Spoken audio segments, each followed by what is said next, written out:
حضرت عثمان کو چچا نے ان کے ایک چٹائی کے اندر لپیٹا اور دھونی دے دی، دم گھٹ رہا ہے، جان نکل رہی ہے۔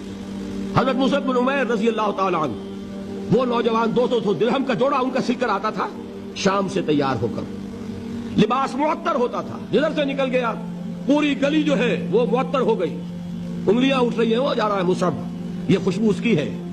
اس مصعب کے ساتھ کیا سلوک کیا؟ باپ تو مر چکا تھا، ماں نے پالا تھا، دولت بہت چھوڑ کر گیا تھا باپ، لہذا ماں نے بڑے ناز و نام میں پالا، بڑے لاڈ پیار میں 200 درہم کا جوڑا تیار ہو رہا ہے۔ لیکن یہ کہ آپ کو معلوم ہے عرب کے اس معاشرے میں عورت کی کوئی حیثیت نہیں تھی، ماں کا اختیار نہیں تھا، چچا تھا سربراہ خاندان کا۔ چچا نے کہا مصعب اگر تم نے اپنے باپ کا دین چھوڑ دیا ہے تو باپ کی دولت پر بھی تمہارا کوئی حق نہیں ہے، نکل جاؤ گھر سے۔ اس نے یہ سوچا تھا کہ مصعب کے ہوش ٹھکانے آ جائیں گے، دن میں تارے نظر آ جائیں گے، ناز و نام میں پلا ہوا گھر سے نکل کے جائے گا کہاں، یہ سارا نشہ جو ہے توحید کا یہ حیران ہو جائے گا۔ حضرت مصعب کا جواب بالکل برعکس تھا، اچھا ٹھیک ہے چچا جان میں گھر چھوڑتا ہوں۔ وہی بات جو کبھی کہی تھی ابراہیم نے، باپ نے کیا کہا تھا؟ واجرنی ملیہ، جاؤ چلے جاؤ، دفع ہو جاؤ میری نگاہوں سے۔ حضرت ابراہیم نے کیا جواب دیا تھا؟ سلام علیک ساستغفر لک ربی انہ کان بی حفیظ۔ اچھا ابا جان آپ کا حکم یہی ہے تو میں چلتا ہوں، آپ پر سلامتی ہو، میرا رب مجھ پر بڑا مہربان ہے، میں اس سے آپ کے لیے استغفار کروں گا، جلدی۔ یہی جو ہے حضرت ابراہیم کی نسل ہے نا قریش۔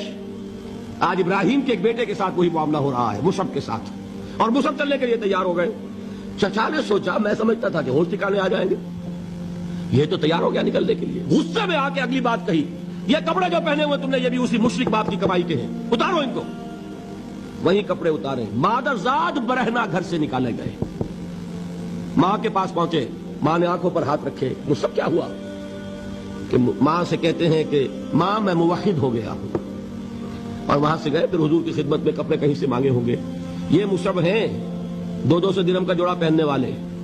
جب حضور پر مدینے کے 12 افراد ایمان لائے تھے، بیعت عقبہ اولیٰ ہوئی، انہوں نے کہا کہ حضور ہمیں کوئی شخص اپنا ایسا شاگرد دیجئے جو ہمیں قرآن پڑھا سکے۔ حضور نے حکم دیا مصعب جاؤ اب مدینے جاؤ، یثرب جاؤ، یثرب والوں کو قرآن پڑھاؤ، انہیں تبلیغ کرو۔ مصعب گئے ہیں وہاں، 1 سال کی کمائی 75 افراد لا کر حضور کی جھولی میں اگلے سال ڈال دیے کہ حضور یہ میری 1 سال کی کمائی ہے، 72 مرد 3 عورتیں۔ انہوں نے وہ بیعت کی تھی، بیعت عقبہ ثانیہ، جس کے الفاظ کل میں نے آپ کو سنائے تھے، بایعنا رسول اللہ صلی اللہ علیہ وسلم علی السمع والطاعۃ فی العسر والیسر والمنشۃ والمکرہ وعلی صرف علینا وعلی لا ننازع الامر اہلہ وعلی ان نقول بالحق اینما کنا لا نخاف فی اللہ لومۃ لائم۔ یہ 72 مرد تھے مدینے کے جنہوں نے یہ بیعت کی، پھر انہوں نے ریکویسٹ کی کہ حضور اب آپ ہمارے ہاں تشریف لائیے، ہم اگر یہ مکے والے وہاں حملہ کریں گے تو ہم آپ کی حفاظت کریں گے جیسے کہ اپنے اہل و عیال کی کرتے ہیں۔ بہرحال وہ مصعب بن عمیر ہیں جو غزوہ احد میں شہید ہوئے، اور جب شہید ہوئے تو ان کے جسم پر صرف ایک چادر تھی۔ ایک بات تو یہ نوٹ کیجئے، موضوع سے ذرا بات تھوڑی ادھر ادھر جا رہی ہے، لیکن یہی چیزیں ہیں اصل میں کہ جو ہمارے دلوں کو منور کرنے والی ہیں نور ایمان سے۔